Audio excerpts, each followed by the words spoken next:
We want to do the Lady Vols right now. They didn't just score some points. They didn't just score a lot of points. They scored a whole lot of points. I know it's a Football Friday brought to you by Banks & Jones, Tennessee's trial attorney, banksandjones.com. But what the Lady Vols did under Kim Caldwell, the expecting Kim Caldwell, was pretty darn impressive. And I'll tell you, too, I talked to a source who's had a lot of goings on, who has talked to a lot of the players involved in that team, and they knew that was coming.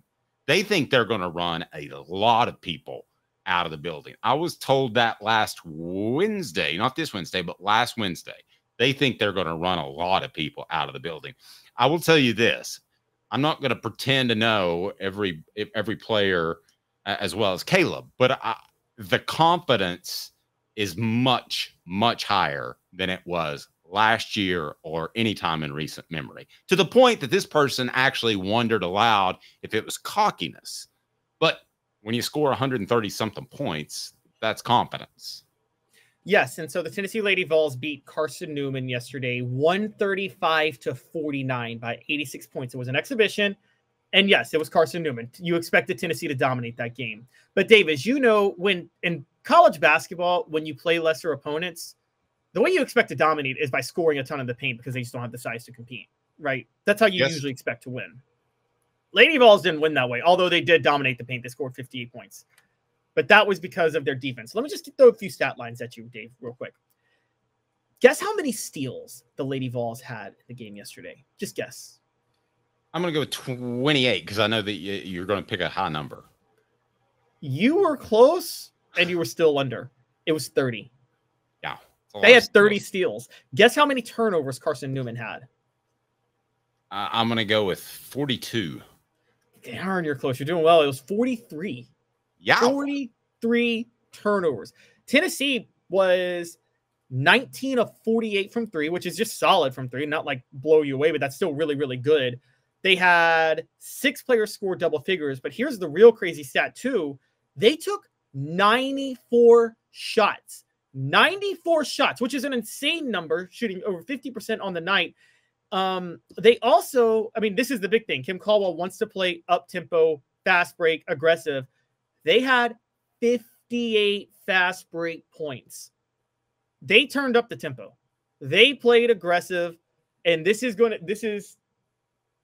what you're in for all year, Tennessee Lady Vols fans. It won't be Carson Newman, but you're going to see a lot of running, a lot of athleticism. She doesn't really have the exact team she wants yet, but it's going to be one of the most fun teams to watch. And Dave, something I thought of recently, you know, a lot of these players she got in the transfer portal were tall, athletic players who couldn't shoot. And I said that the problem is she needs shooters too. Well, someone brought up to me, they said, well, you know, a lot of these players are better shooters than you think when they're uncontested. And with Caldwell's defensive scheme, there's going to be a lot of fast breaks, meaning there's going to be a lot of uncontested threes. So the three-point shooting is going to get a lot better. And that was kind of on display yesterday. And this is kind of was the Bruce Pearl philosophy back in the day. For those who don't remember, when Bruce Pearl first introduced the up-tempo flex, the flex and the 2-2-1 press to the SEC, Chris Lofton was going to Chris Lofton. He was going to hit his threes. You expect that. You didn't expect Jawan Smith to be a 40% from three shooter, though.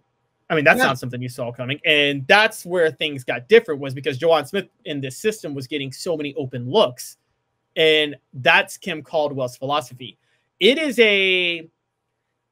a Nolan Richardson 40 minutes of hell type of system that Kim Caldwell's running that is going to make them one of the most fun teams to watch in women's basketball. And honestly, Dave, here's the crazy part. It is a complete middle finger to what the older Lady Vol contingency demands this team run and play. Okay, let me ask you this. Did she set the bar too high? No, I don't think people are going to expect her to repeat Carson Newman. It's Carson Newman. It's an exhibition. Okay. What I think she set the bar is, look, this is to get a young crop of Tennessee fans to start following the Lady Vols. And this was why Danny White made this hire, by the way. And Jimmy Hyams has told us Danny White he's a marketer more than he is a guy trying to win. He's a marketer. And this was a marketing hire. Which, by the way, is not a bad idea when women's basketball is kind of on the rise and you need to help the sport generate a profit. The old school Lady Vol fan base contingency that that believes that you have to have been graced with Pat Summitt's hand on your shoulder at some point in your life to be qualified to coach Tennessee. Demands that you win with defense and rebounding and, a slow pace, use your really, really tall players and control the clock. That's how they want to play. Guys, Kim Caldwell saying, yeah, no, not doing that. And honestly, with the blessing of Danny White, they're just saying, yeah, no, we're not going to do that. We're going to turn the tempo up. We're going to get aggressive. We're going to put on a show to bring in new fans. And we don't really care what the tradition of the Lady Vols is.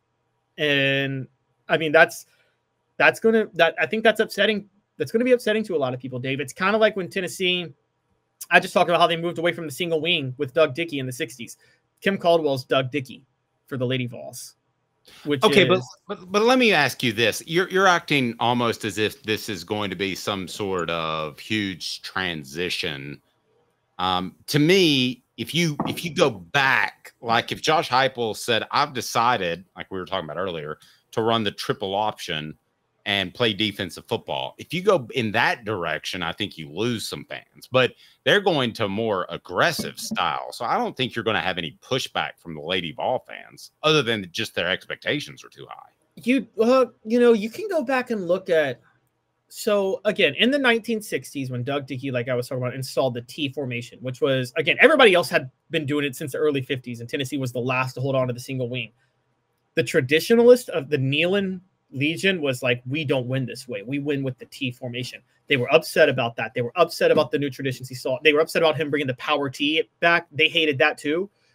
And Doug Dickey's whole thing was, look, guys, I got to move Tennessee to the 20th century and mid 20th century in this. And this is, I get your point, Dave, but this is the thing with basketball in general. And you see this problem a lot. I'm just going to say it.